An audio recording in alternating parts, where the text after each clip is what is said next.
দর্শক স্বাগত সোশ্যাল ইসলামী ব্যাংক নিবেদিত 7 দিনে শুক্রবারে 7 দিন মানেই সংসারের গল্প এবং এই অনুষ্ঠানটি যারা মোটামুটি নিয়মিত দেখেন তারা জানেন যে অতিথিদেরকে আমরা খুব কমন একটি প্রশ্ন করি যে আপনাদের সংসারটি কিসের উপরে ভিত্তি করে টিকে আছে এবং তারা মোটামুটি একই রকমের উত্তর দেন যে প্রেম, ভালোবাসা, সন্তানকে কেন্দ্র করে দায়িত্বশীলতা ইত্যাদি। কিন্তু যেটি বলা হয় একটি সংসার টিকে থাকে মূলত যে জিনিসটির উপরে সেটি হচ্ছে কোরবানি, অর্থাৎ স্যাক্রিফাইস বা ত্যাগ। এবং যেহেতু আমরা এখন কোরবানির ঈদের মধ্যে আছি, ফলে আজকে আমরা এই সংসারের কোরবানি নিয়ে কথা বলতে চাই। কিন্তু সেটি কাদের সংসার? দুজনকেই চেনেন, আমাদের খুবই পরিচিত, খুবই প্রিয় মানুষ, খ্যাতিমান অভিনেতা আজিজুল হাকিম এবং জিনাত হাকিম। আপনাদের স্বাগত। আপনাদের পরিচয় 1990 সালে, বিয়ে 93 সালে, তার মানে প্রায় 33 বছর। 33 বছর কেটে গেল, কথা রাখেনি কিছু? ও 33 বছর কাটলো, কেউ কথা রাখেনি না? আজিজুল হাকিম কথা রেখেছে, সব কথা রেখেছে। তো কবিতার বরুণার কথা, আমার কথা হচ্ছে আজিজুল হাকিম কথা রেখেছে, আলহামদুলিল্লাহ। শুধু আমি কথা রাখতে তো হবে না, উনিও কথা রেখেছেন। বাহ, এটা একটা অসাধারণ ব্যাপার।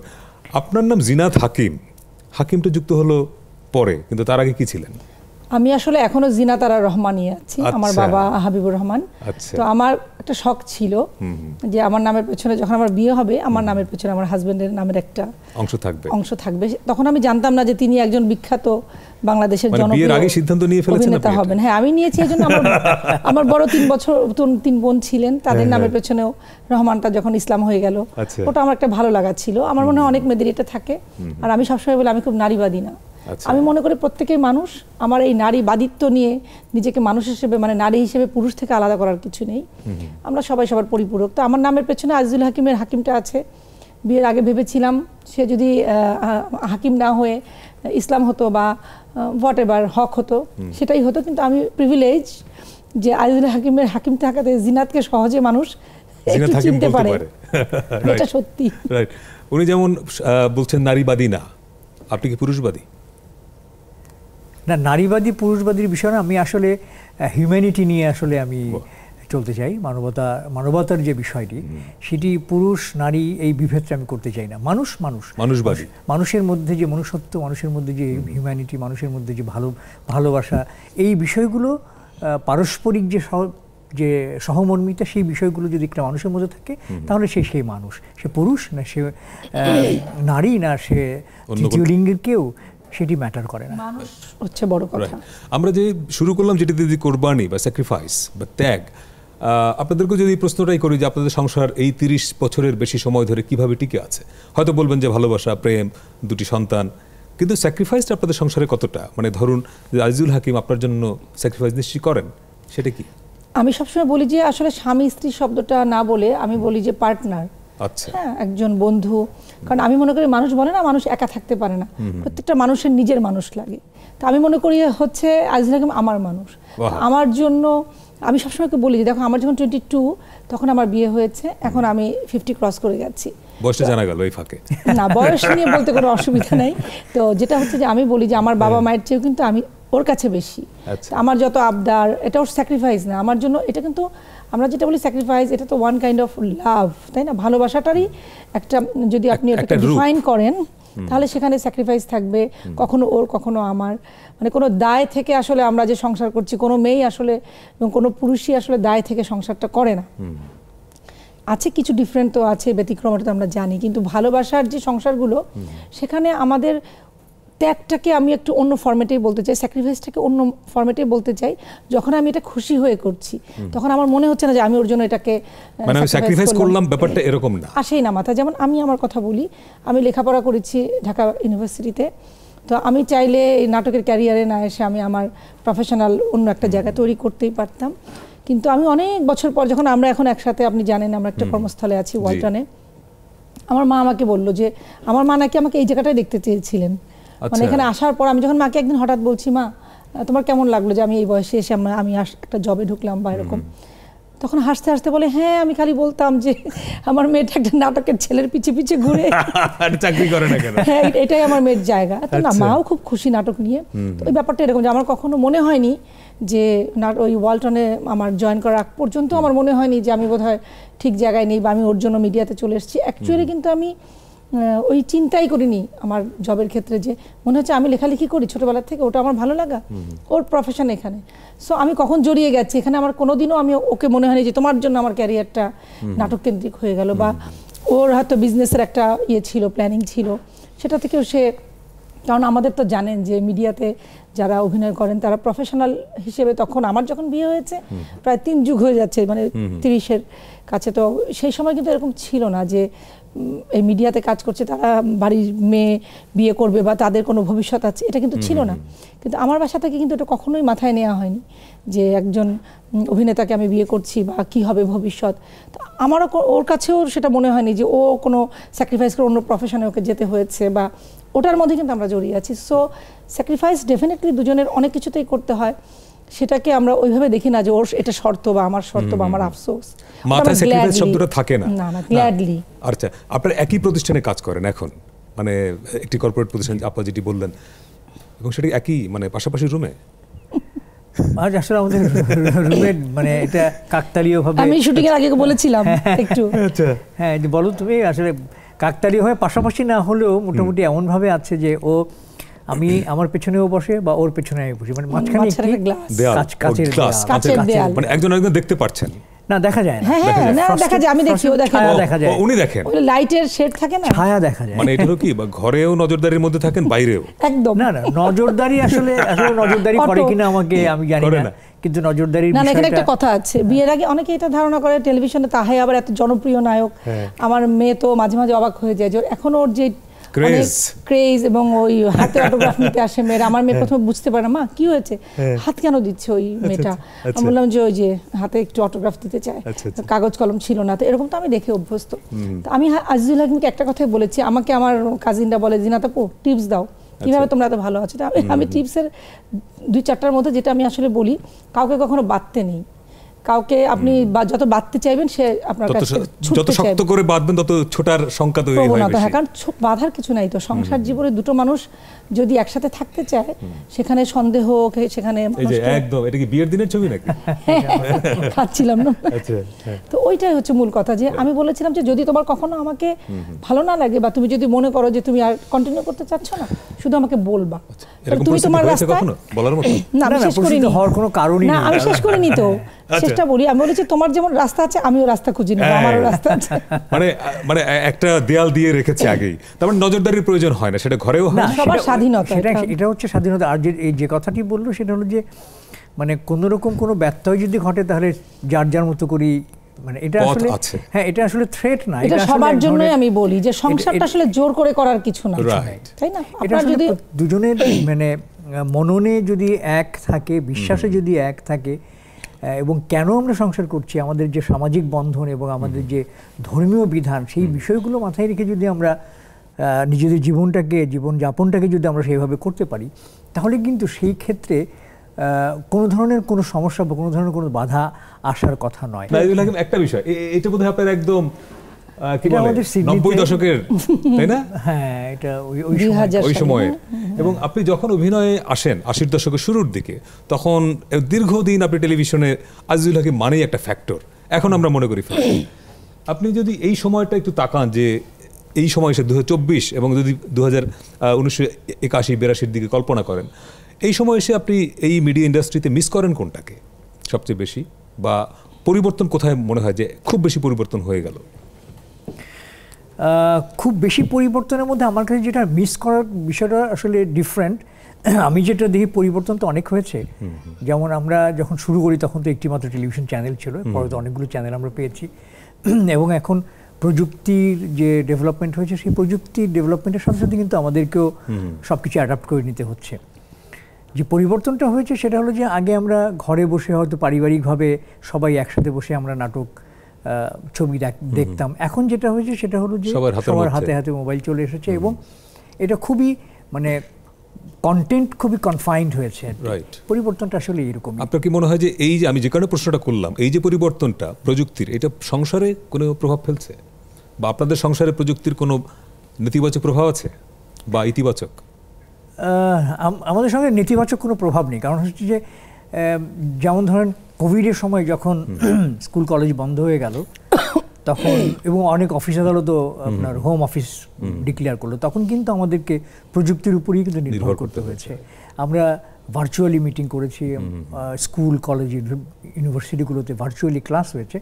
তখন কিন্তু বাচ্চাদের হাতে মোবাইল বলেন বা ল্যাপটপ বলেন বা ডেস্কটপ, এগুলো কিন্তু তাদেরকে দিতে হয়েছে পড়াশোনার জন্য, কাজের। কিন্তু আমার মনে হয় যে সময়টা আমরা টেলিভিশন দেখতাম একসাথে বসে, আমি যেটা মিস করি যে সবাই একসাথে বসে দেখার যে একটা আনন্দ, সেই নাটকগুলো বা যে কোনো গান বা মুভি, ঈদের সময় যে সম্মিলিত আনন্দের উদযাপনটা কমে গেছে, এখন সব ব্যক্তিগত উদযাপন, মানে প্রত্যেকে তার হাতের মধ্যে। ব্যক্তিগত উদযাপন কেমন হচ্ছে, যেটা আমার ভালো লাগছে আমি এটা শেয়ার করে দিচ্ছি ওর সাথে, রাইট, নাজাকে শেয়ার করে দিচ্ছি। মানে উনিও দেখছেন তো একা একাই, মানে এখন আসলে একসঙ্গে সবাই একা, এটা খুব মিস করি।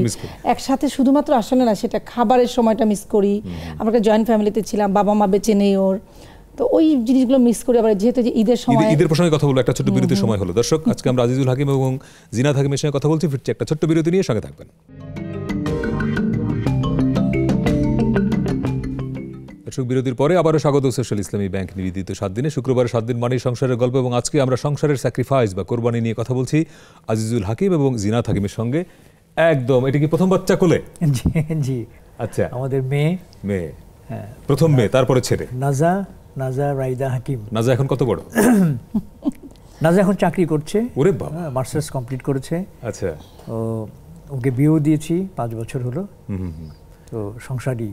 তো এই দিনটার কথা মনে আছে নিশ্চয়ই, কি বার ছিল বলেন তো? এই তো একটা বিশাল প্রশ্নের মধ্যে বারটা তো বলতে পারবো না। 95 এর ঘটনা না? নাজা হয়েছে 95 এর ঘটনা। আপনি বলেন কি বার ছিল? আমার মনে হচ্ছে ওটা রবিবার ছিল অথবা মঙ্গলবার। এই সময় কখন ছিল?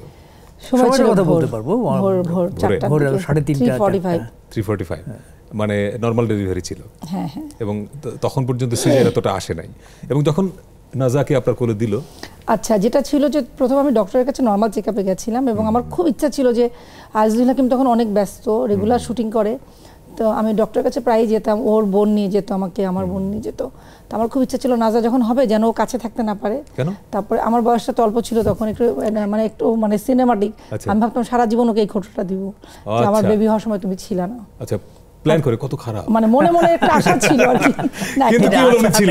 না, কারণ কি, এটা পরে বুঝলাম যে হয়তো প্রেগনেন্ট অবস্থায় আমি ওকে মিস করতাম, এবং শুটিংয়ে যেত, তো আমার হয়তো বা এক্সপেকটেশন থাকতো আমাকে নিয়ে যাবে, পারতো না। তো মনে মনে একটা ওইভাবেই তৈরি হয়ে গেছে, ও থাকবেও না ডেলিভারির সময়, তাহলে অন্তত বলতে পারবো। কিন্তু যেটা হয়ে গেল, ফরচুনেটলি হোক আনফরচুনেটলি হোক, ওর জন্য ফরচুনেট যে আমাকে নর্মাল চেকআপে ওই জন্য ফ্রি ছিল। ফ্রি বলতে ওর সন্ধ্যায় প্রোগ্রাম ছিল হোটেল শেরাটনে, তো আমাকে বললো একটু নর্মাল রেগুলার চেকআপ, তো ডক্টরের কাছে ও নিয়ে গেল। নিয়ে যাওয়ার পর যেটা হলো, ডক্টর বললেন যে না, তোমাকে আজকে অ্যাডমিশন নিতে হবে এবং তোমাকে আর ছাড়ছি না। তখন কিন্তু ও এসে ওই কাজটা সেরে এসে আমার সঙ্গে ছিল, এবং আর কেউ ছিল না, ওই ছিল। আচ্ছা, খোটা দেয়াটা হলো না, আর হলো না। আপনি বেঁচে গেছেন। এবং যখন আপনার কোলে দিল, প্রথম বাবা হলেন, ওই অনুভূতিটা কেমন ছিল? আমি এখনো বলি, আমার প্রথম বাচ্চা হওয়ার মানে বাবা হওয়ার যে অনুভূতি, আমার কাছে মনে হচ্ছে যে, আমি এক কথাই বলি, সেটা হলো যে আমার মনে হচ্ছে যে আমার নিজেরই পুনর্জন্ম হয়েছে, নিজেরই জন্ম হয়েছে, এটা মনে হয়েছে। এবং এই কারণেই কি বলে যে একজন পুরুষ যখন বাবা হন তখন নতুন পুরুষে রূপান্তরিত হন, সেটাই মনে হলো?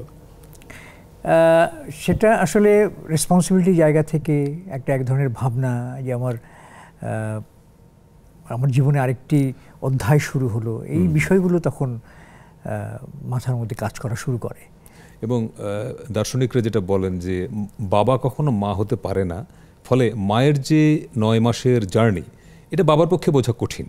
ফলে আপনি যখন সন্তানটা পেলেন, তখন আপনার যে ফিলিং, আজিজুল হাকিমের ফিলিং এক না। ফলে আপনার অনুভূতিটা কী ছিল, এখন সেটা মনে হয়? অবশ্যই, আমি তো ওই সময়টা তো আমার ভোলার কোনো সুযোগই নেই। তো ডক্টর যখন আমার কাছে দিয়ে গেলেন মেয়েটাকে, আমি প্রথম তাকালাম, তাকে প্রথমেই দেখি যে আমার মেয়ে দেখতে হয়েছে একদম ওর ফুপি পলি, যাকে আমি সারাক্ষণ দেখতাম, পলির ছোট্ট একটা মুখ বসানো, এবং আমি খুব খুশি, কারণ মাশাআল্লাহ পলি খুব সুন্দরী এবং সুস্থ বাচ্চা। যেটা আমার কাছে প্রথম ছিল, কান্না করেছে, সেটা ছিল একটা, আমার প্রথম দিকে নজর ছিল যে আমার বেবিটা কান্না করে কিনা বা সবকিছু। তো আমি ডক্টরকে বলেছি ওর হাত পা সব ঠিক আছে, তো বললো যে হ্যাঁ। যখন কোলে দিল, ওটা একটা ফিলিংস ছিল। তার একটু পরে যেটা প্রবলেম হচ্ছিল, ও কান্না করছিল। আমি আর বুঝতে পারছিলাম না যে এই বাচ্চাটাকে কিভাবে কান্নাটা আমি বন্ধ করতে পারি। কিন্তু বাচ্চা কান্না করবে তাই তো স্বাভাবিক ছিল, স্বাভাবিক। কিন্তু আমি তো প্রথম, আপনি তখন জানতেন না, এটা হলো প্রথম মায়ের অভিজ্ঞতা। তার সাথে আমার একটা কনভারসেশন ছিল, আমি তাকে বলেছিলাম, আমি তো তোমাকে কিছু বলিনি, তুমি কান্না করছো কেন? ওকে থামাবার জন্য এইভাবে কথা বলছিলাম, আর ও কান্না করছিল। তো আলহামদুলিল্লাহ, ওটাই ছিল ফিলিংস। এবং আমার যেটা মনে হয়েছিল যে আমি মা হলাম, আমার বেশ একটা কষ্টের জার্নি গেল। তো আমার চোখ দিয়ে 2 ফোঁটা পানি পড়েছিল, এটা ভেবে যে আমার মেয়েটারও সেই কষ্টের মধ্যে দিয়ে যেতে হবে। এইটা একটা ব্যাপার, আনন্দ ছিল। কিন্তু পাশাপাশি এইটুকু বাচ্চার জন্য আমার ওই ফিলিংসটা চলে এসছে যে আসলে বাবা মা যে কষ্টটা তারা ধারণ করে কখনোই চায় না সন্তানের সেই কষ্টটা হোক। রাইট। দ্বিতীয়বার যখন বাবা হলেন একই অনুভূতি ছিল? দ্বিতীয়বার বাবা হওয়ার সময় না, ডিফারেন্ট অনুভূতি। একটু পরিণত। ওদের বয়সের ব্যবধান কত, মানে কত বছর পরে? 14 বছর। 14 বছরের ব্যবধানে? হ্যাঁ, এটা কিন্তু সত্যি যে আরেকটা গল্প। হ্যাঁ, আরেকটা গল্প আবার নতুন করে। আর যেটা হয়েছিল যে নাজা যখন হয় তখন ও হাকিমের ক্যারিয়ারটা ছিল একদম অতিমাত্রায় ব্যস্ত, আমিও তখন পড়াশোনা করছি। তো আমাদের দেখা যাচ্ছে নাজার বেড়ে ওঠাটা আমরা খুব কাছে থেকে ওইভাবে দেখতে পারিনি।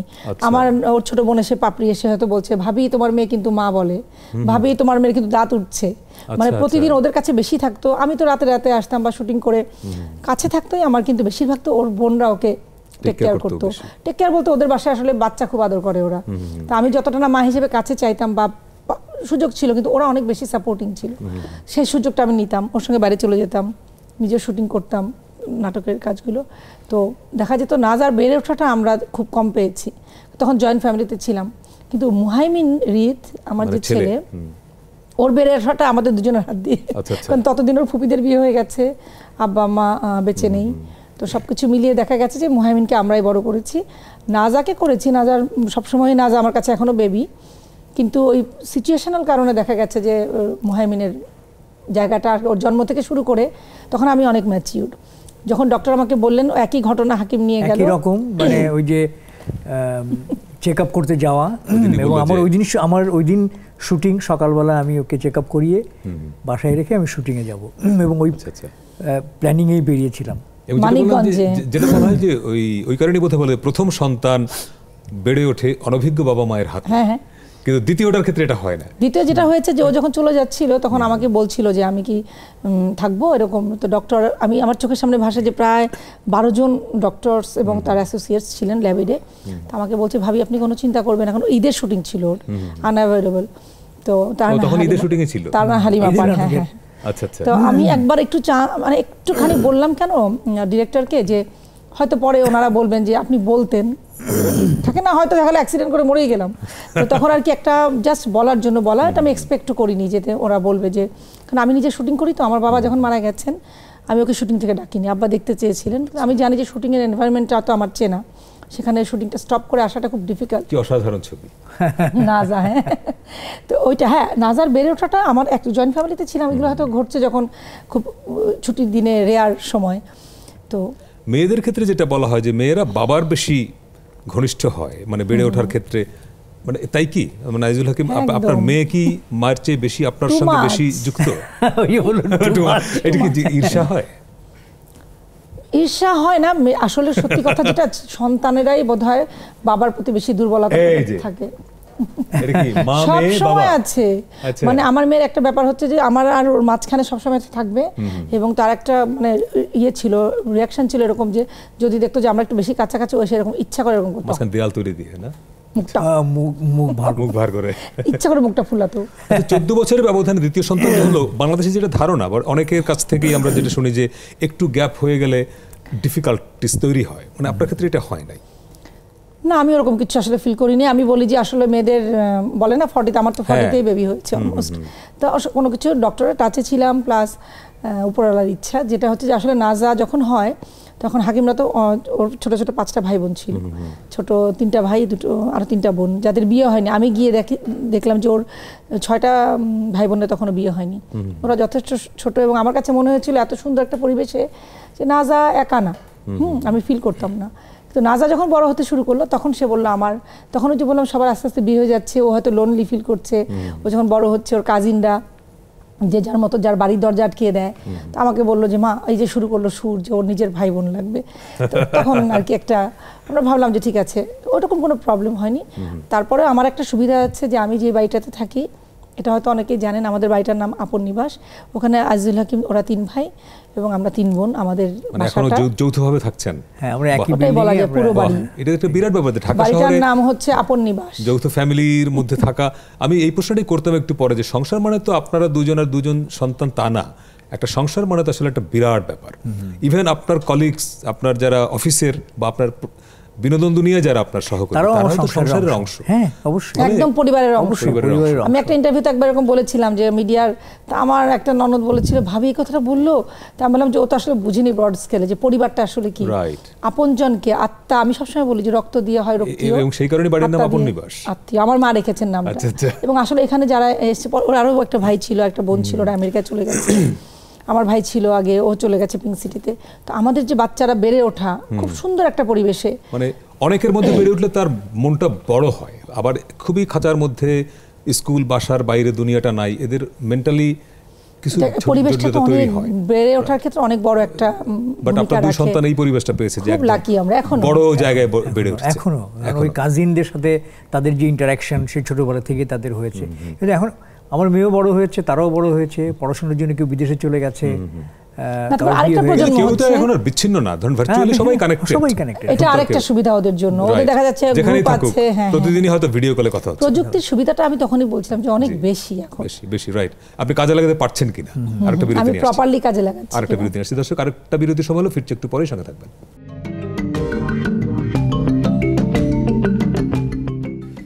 দর্শক বিরতির পরে আবারও স্বাগত সোশ্যাল ইসলামী ব্যাংক নিবেদিত 7 দিনে, শুক্রবারে 7 দিন মানেই সংসারের গল্প, এবং আজকে আমরা আড্ডা দিচ্ছি আজিজুল হাকিম এবং জিনাত হাকিমের সঙ্গে।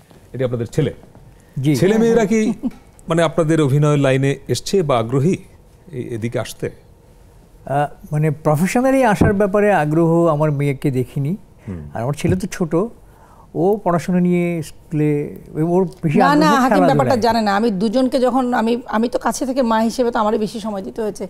এদের যে আমার সাথে কথা বলার প্যাটার্ন মাঝে মাঝে দুজনেরই, যে তাদের যে ভয়েস চেঞ্জ করে না আসা, একদিন আমার সাথে এমনভাবে কথা বললো, আমি তো অবাক যে কার কণ্ঠ এটা।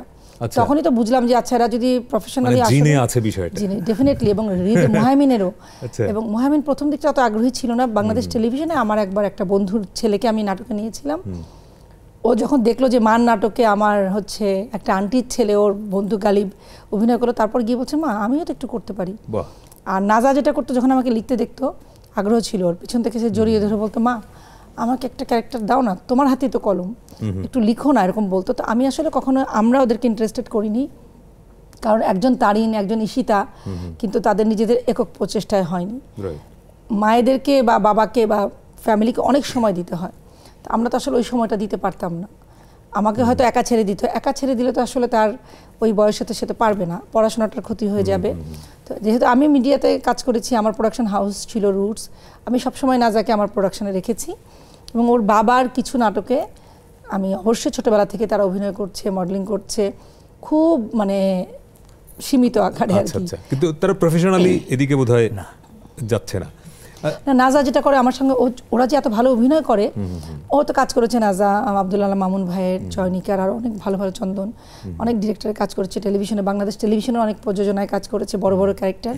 তো যেটা হচ্ছে আমাকে মাঝে মাঝে বলতো যে মা হচ্ছে আমাদেরকে, আমার বড় বোনের মেয়েটা আছে সুমাইয়া সাকি, ও অভিনয় করে, ওদের আক্ষেপ হচ্ছে আমি মিডিয়াতে, আপনি হয়তো জেনে থাকবেন, বেশ কিছু নায়িকা আছে যারা মিডিয়াতে প্রতিষ্ঠিত, সেই নামগুলো আমার সাথে জড়িয়ে আছে, আমার বাসায় তাদের আসা যাওয়া ছিল, এবং আমি তাদেরকে চেষ্টা করেছি একদম মানে লিড ক্যারেক্টারগুলোতে সুযোগ দেওয়ার জন্য, যেটা আমি প্রডিউস করতাম। হাকিম ছিলেন নায়ক, নাজা আর সাকিব রাই বলতো এই মা শুধু আমাদেরকে একটু ছ্যাঁচড়া ক্যারেক্টার দেয়, মানে ওদেরকে আমি ছোট বোন বান্ধবী বা সাপোর্টিং যে ক্যারেক্টার দিতাম। এই জন্য আসলে ওরা পরে বুঝতে পেরেছে যে পড়াশোনার ক্ষতিটা হবে, বা যারা মিডিয়াতে কাজ করতে চেয়েছে প্রফেশনালি, তারা তো সেই সময়টা ফুল টাইম দিয়েছে, ওদের তো সেই সুযোগটা ছিল না।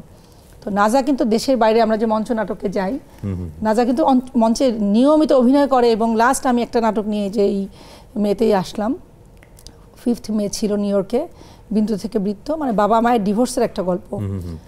আমি আশ্চর্য হয়ে গেছি, এবং ডিসিতে ওটা হয়েছে 11ই মে।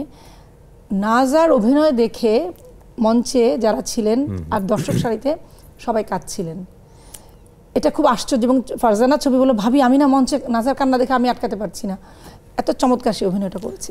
ডিভোর্সের প্রসঙ্গ আনলেন তো, বাংলাদেশে একটা খুব ধারণা প্রচলিত মানুষের মধ্যে যে বিনোদন জগতের মানুষদের সংসার টেকে কম, ঝামেলা থাকে, জটিলতা। আপনারা দুজনেই বিনোদন দুনিয়ার মানুষ, কিন্তু দীর্ঘ 3 যুগ প্রায় হয়ে যাচ্ছে, কোনো জটিলতা আপনাদের সম্পর্কে কোনো নেতিবাচক সংবাদ কিন্তু নাই মিডিয়ায়। তো এই কারণটা কি, যে মানুষের মধ্যে ধারণাটা কি ভুল, নাকি যা ঘটে তার চেয়ে বেশি প্রকাশিত হয়? মানে মিডিয়ার বিনোদন জগতের মানুষকে নিয়ে, সংসার নিয়ে এরকম খবর কেন হয় বেশি? এখন আমি একটা কথা বলি, বিনোদন জগতের মানুষ তো সে, আপনিও তো, আপনি নির্মাতা, নির্দেশক, রাইটার, আপনি বিনোদন জগতেই মানুষ। নাট্যকারদের নিয়ে যেমন এই যে বকুলপুরের নাট্যকারকে কয়জন চেনে, তা আমি বলবো যে আইজুল হাকিমই হচ্ছে বিনোদন জগতের মূল লোক। তো এরকম অনেক সংসার আছে যারা খুব ভালো সংসার করছে। এখন তো সবার হাতে ইউটিউব আছে বা বিভিন্ন সোশ্যাল মিডিয়াগুলোতে একটু দেখেন তো, অ্যাভারেজ করে দেখেন, তো আসলে প্রচারটা বেশি হয় আর এটা হবেই। আমি সবসময় বলি দেখো রিয়াক্ট করার কিছু নাই, যারা পাবলিক ফিগার তাদেরকে নিয়ে মানুষের ভালোবাসাটাও বেশি থাকবে, আগ্রহটাও বেশি থাকবে, তাদেরকে নিয়ে সমালোচনাটাও করবে। এটা কিন্তু দোষের না, এটা তো তোমরা তৈরি করেছো, তোমাদেরকে নিয়েই এক ধরনের তাদের ভেতর একটা কিউরিসিটি তৈরি হবে, তাদের একটা ভালো লাগা প্রত্যাশা তৈরি হবে। এটা তো সব তোমার ওইটার পার্ট। তুমি ভালোটা নিবা, ভালোবাসাটা নিবা, তুমি প্রিভিলেজড, তুমি ভিআইপি দিয়ে বের হয়ে যাবা আর তুমি তোমার দায়িত্বের জায়গা অবহেলা করবা বা তোমাকে নিয়ে কথা বলতে পারবে না, তো এটা তো হবে না।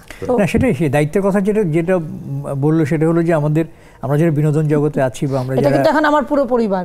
রাইট, বাহ, ভালো লাগলো এখানে ছবিটা দেখে। ওই যেটা বলছিলাম সেটা হলো যে দায়িত্বের ব্যাপারটা আসলে সোসাইটিতে প্রত্যেকটা মানুষেরই দায়িত্ব আছে যার যার ক্ষেত্র থেকে, যে যেখানেই কাজ করুক না কেন। এই দায়িত্বের জায়গায় যদি সে ইন্ডিভিজুয়াল অনেস্ট থাকে তাহলে কিন্তু সমস্যা তৈরি হয় না। তো আর ডিভোর্সের যে ব্যাপারটা বলছে যে ওভারঅল ডিভোর্স আসলে এখন কিন্তু ডিভোর্স, আপনি সময়টাকে বলেন, সেলিব্রিটিদের চেয়েও বেশি ডিভোর্সটা বেড়েছে। কারণ আমি মনে করি যে মেয়েরা অনেক বেশি আর্থিকভাবে আত্মনির্ভরশীল হচ্ছে। অনেক মেয়েদের মতে এটা মনে হয় যে বোধহয় আমার আত্মনির্ভরশীলতা হলে আমার আর বিয়ে লাগছে না বা আমার সঙ্গী লাগছে না। এগুলো আস্তে আস্তে পরিবর্তন হবে। আবার অনেক কিছু আছে, ছেলেরাও তাদের দায়িত্বে যদি অবহেলা করে। আবার আরেকটা কারণে অনেক সংসার ভেঙে যাচ্ছে, আমি যেটা দেখছি, আমার অবজারভেশন আছে যে আমরা যেমন যৌথ ফ্যামিলিতে থাকাটাকে মনে করতাম এটা একটা ভালো দিক, এখন অনেকেই ছোটো ছোটো ইউনিটে ভাগ হয়ে যেতে চায়। তখন দেখা যাচ্ছে হাজব্যান্ড ওয়াইফের, আমি একটা নাটক লিখবো এটা নিয়ে, যে হাজব্যান্ড ওয়াইফের ভেতরে খুব ভালো সম্পর্ক কিন্তু বাবা মায়ের সঙ্গে শ্বশুর শাশুড়ির সঙ্গে অ্যাডজাস্টমেন্টের প্রবলেম হচ্ছে। আসলে কিন্তু একটা চেঞ্জ আসছে, বিশাল চেঞ্জ। আমরা বাবা মারা ওটা বুঝতে চাই না।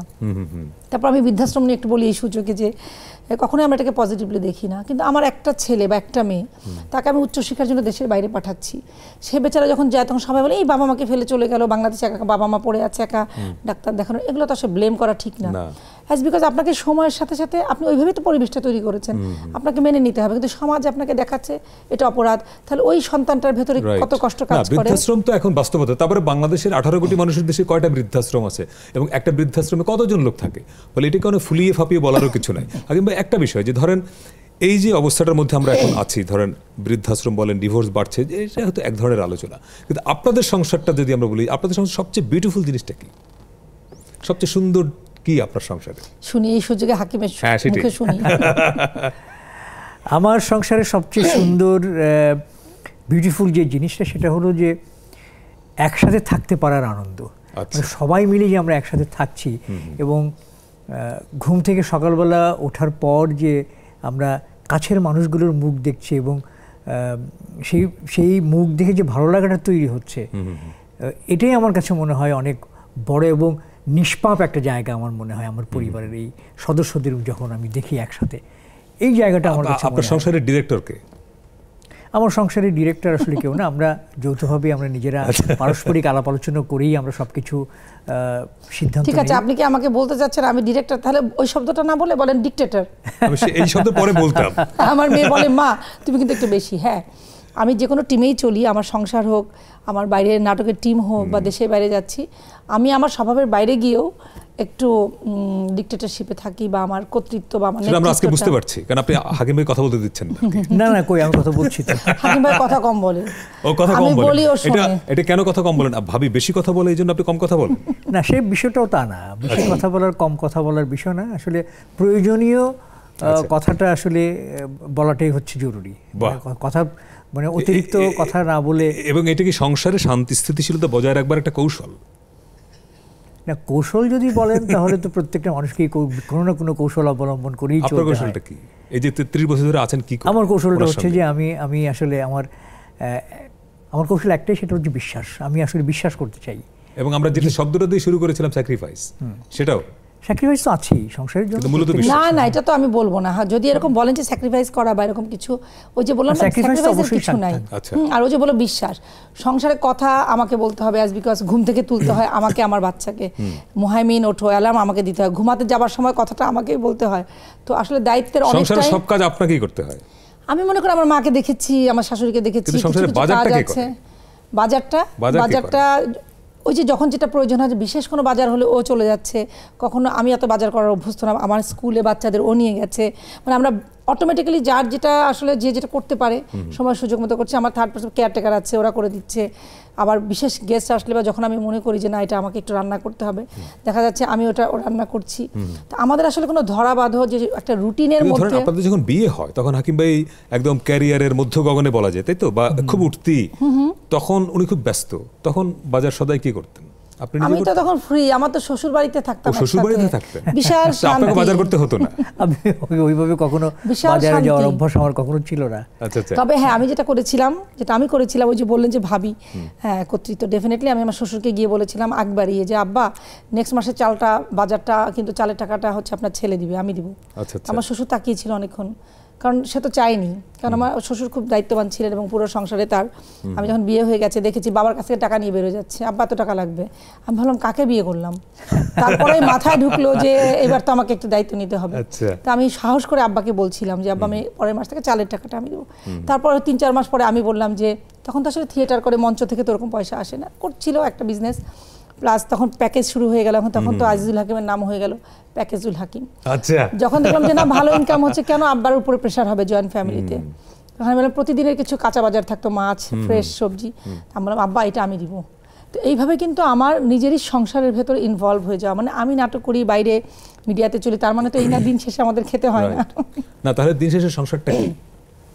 দিন শেষে সংসারটা হচ্ছে বন্ধন, একটা মায়া, ভালোবাসা, স্যাক্রিফাইস, সব কিছু, এবং মানিয়ে নেওয়া, মেনে নেওয়া। আমি যেটা বলি যে আমার একটা নাটক খুব জনপ্রিয় হয়েছে, আপনি হয়তো আমেরিকাতে যদি কেউ থেকে থাকে বিভিন্ন স্টেটে যারা করেছি, সবাই বলেছে এই নাটকটা প্রতি ঘরে ঘরে দেখা উচিত, যেটা হচ্ছে সংসারটা আসলে কি। তানিয়া একটা সংলাপ আছে, তানিয়া থাকলে ভালো বলতে পারতো, যে বলেছে আমি তো সংসার করতে এসেছি, সংসার তো সমরাঙ্গন নয়, এটা কোনো যুদ্ধক্ষেত্র না। সংসারে আসলে যেটা হচ্ছে, আমার নাটকটার নাম 2 দুগুণে 4, যে আমার পরিবারে ঘটছে সেটাই আমার ভাইয়ের বউ ফেস করছে, অথবা সেটাই তার ভাইয়ের বউ ফেস করছে। আসলে এই জিনিসগুলোকে মেনে নেওয়া বা মানিয়ে নেওয়াটাই আসলে আপনি ধরতে চাইলে অনেক কিছু ধরতে পারবেন। কিন্তু একটা প্রশ্ন রেখে যাই হাকিম ভাই, 2 দুগুণে 4 সবসময় হয় কিনা সংসারে? একটা বিরতি নিয়ে আসছে দর্শক, আরেকটা বিরতি সময় হলো, সঙ্গে থাকবেন।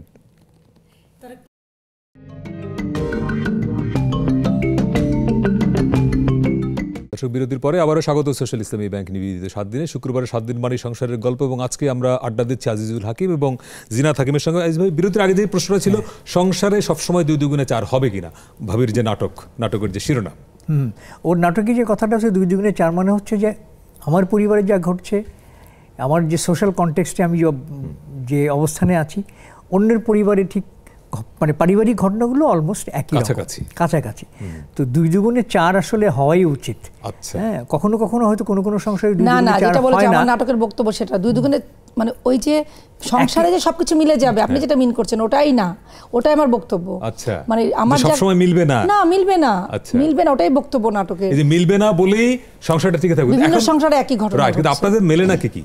হাকিম ভাইয়ের সাথে কি মেলে না? ওর সাথে আমার রঙের মিল নাই, ও যেটা খেতে পছন্দ করে রঙের মিল, হ্যাঁ, জামাই দেখা যাচ্ছে না। সাধারণত এই সাথে যেটা হয়, আমাদের হাজবেন্ড ওয়াইফরা একই রকমের ড্রেস পরে আসতে চেষ্টা করে। হ্যাঁ, অনেক বিজি, চেষ্টা করেছিলাম, হ্যাঁ, তারপরে না একটু আপনি খেয়াল করে দেখবেন, ব্লুটা মোটামুটি কমন আছে, কিন্তু ছিল।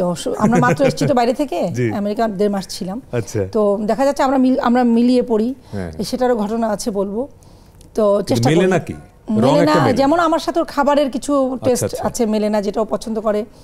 তারপর হচ্ছে যে অনেক সময় আছে যে যেখানে ঘুরতে যাচ্ছি, ও খুব বাইরে বেড়াতে পছন্দ করে, আমি বেড়াতে এত বাইরে ঘুরতে পছন্দ করি। আমি খুব কাজ আগে আমার আমি ঘর পছন্দ করি। আমি দেশের বাইরে গেলেও দেখা যাচ্ছে যে হোটেলের মধ্যে বসে আছে। ও আমাকে একজন বলছে আমেরিকার ওয়েদারটা কেমন, তখন আমি বললাম আমি তো মানে 2 উইকস হয়ে গেছে, তাহলে আমি বলতে পারবো না, আমি তো রুমে থাকছি, গাড়িতে করে আবার সেটে চলে যাচ্ছি। আর ওরা কিন্তু ঘুরে বেড়াচ্ছে, তানিয়া, ছবি, হাকিম, ওরা কিন্তু দুবাইতে বাইরে একটু ঘুরবে, আমি খুব রেয়ার। তারপর মেলে না, অনেক সময় আছে যে কোনো কিছু আছে, আমার যে ব্যাপারটা কাজ করে, ওর মধ্যে হচ্ছে সবকিছু আগে শুরু থেকে চিন্তা করবে নেগেটিভলি, আচ্ছা ধরে নিয়ে এটা হবে না। আমি বিয়ের পর থেকে যেটা দেখেছি, ও বলে নেগেশন। এটা হচ্ছে সতর্ক মানুষের স্ট্র্যাটেজি, যে আমি আগে খারাপটা ধরে নিচ্ছি, না, যাতে আমি করে এটা না। না পেলে আমার হতাশাটা কম হয়, তাই তো হাকিম ভাই? আমার সাথে এরকম কি না? একদম মেলে না এই জায়গাটা। আমার তো অনেক ইকুয়েশনটা আসলে ওইরকম যে আমি যে কাজটা করতে যাচ্ছি হয়তো দেখা যায় নাও হতে পারে। আমি পজিটিভ অ্যাটিটিউড নিয়ে হয়তো আমি কাজটা করব, কিন্তু আমার মাথায় থাকবে কিন্তু যে নাও মাথায় হতে থাকবে যে পারে। নাও কিন্তু হতে আমার পারে, একদম না- opposite। আমার কথা না হচ্ছে হলে আমি- আমার যাতে ওই কষ্টটা কষ্টটা না না হয়। হয়। কষ্ট কেন হবে? কষ্ট তো হয়, মানুষের তো সাকসেস কিন্তু আপনি ধরে নেন যে এটা সাকসেসফুল হবে আমি না, ধরে নিই না, আমি টার্গেট করি যেটা এইভাবে এটা আমি হতেই হবে। সাকসেসফুলি করব, হতেই আচ্ছা, হবে না, হবে কিনা সেটা তো এন্ড পর্যন্ত আচ্ছা, বলা আচ্ছা, যাবে মানে না। ও হচ্ছে চেষ্টাটা- অনেক অনেক দৃঢ়চেতা একজন মানুষ। আচ্ছা আচ্ছা, এইটাই। শুরুতে আমি কেন এত হতাশ থাকবো, মানে Right. নেগেটিভ কেন আসবে? আমার শুরুতেই হচ্ছে আমি এফোর্টটা দিব এবং আমি পজিটিভ থাকবো, এবং এই পর্যন্ত আমি দেখেছি যে এইটার কারণে আমার সমস্ত কিছু মানে অটোমেটিক্যালি পজিটিভ হয়ে যায়। এটা ওর সাথে আমার মেলে না, এরকম অনেক কিছুই আছে Right. হ্যাঁ, আসলে কিন্তু সবচেয়ে বেশি মেলে কি তার সঙ্গে? মেলে। ওরা মেলে আমার হচ্ছে- গানের পছন্দ হ্যাঁ, খুব এক- এক্স্যাক্টলি। গানের গানের পছন্দ, আচ্ছা, মানে আচ্ছা, গান, আমি যে গান পছন্দ করি ও সেই গান পছন্দ করে। আমার যে পছন্দের শিল্পী সেটা তারও পছন্দের শিল্পী।